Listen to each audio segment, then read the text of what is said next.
আসসালামু আলাইকুম বন্ধুরা, আশা করি আপনারা সবাই ভালো আছেন। তো আপনাদের মাঝে একটা ভিডিও নিয়ে আসলাম। আমাদের এটা হচ্ছে কাংসা নদীর পাড়ে।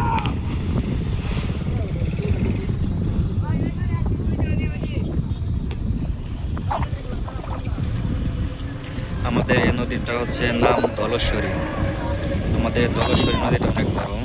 তো এখানে অনেকগুলো মানে এই ব্রিজ থেকে লাফালাফি করে, দেখতে পাচ্ছেন সামনে লাফ দিছে।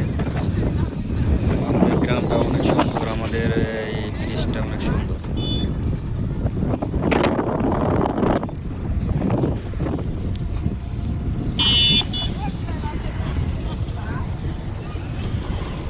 দেন দেন ভাই, লাভ দেন।